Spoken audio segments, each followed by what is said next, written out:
একটি ছোট্ট গ্রামে থাকত রিমি নামের এক কৌতূহলী মেয়ে। একদিন বড় বটগাছের নিচে বসে সে গল্পের বই পড়ছিল।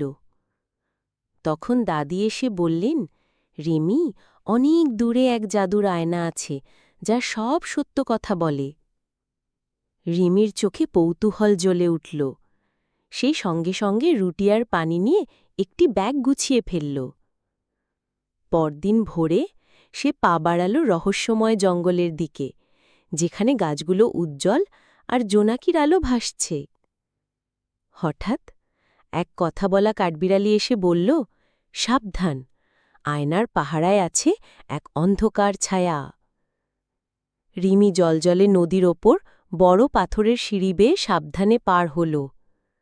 তার চোখে পড়ল লতাপাতায় ঢাকা প্রাচীন এক পাথরের দরজা। দরজাটি হঠাৎ সোনালি আলো ছড়িয়ে খুলে গেল। রিমি অবাক হয়ে তাকিয়ে রইল। ভেতরে সোনালি নকশা করা এক আয়না, যার মাথায় নীল ক্রিস্টাল নরম আলো ছড়াচ্ছে। হঠাৎ পিছন থেকে লাল চোখওয়ালা এক লম্বা কালো ছায়া এসে দাঁড়াল। রিমি সাহস করে বলল, আমি এই আয়নাটি শুধু ভালো কাজে ব্যবহার করব। ছায়াটি মায়ার জাল ফেলল, সোনার উপর লোভ আর ভয়ের ছবি দেখাল। কিন্তু রিমি শান্ত রইল। তার সাহস দেখে ছায়াটি বদলে গেল এক উজ্জ্বল আলোর আত্মায়। আত্মা হাসিমুখে আয়নাটি দিয়ে বলল, এটি সবসময় তোমাকে সঠিক পথে চালাবে। রিমি গ্রামে ফিরে এসে আয়নাটি সবার সামনে তুলল।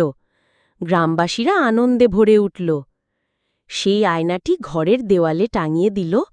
নরম সোনালি আলো চারদিকে ছড়িয়ে তাদের পরিবারকে রক্ষা করতে লাগল।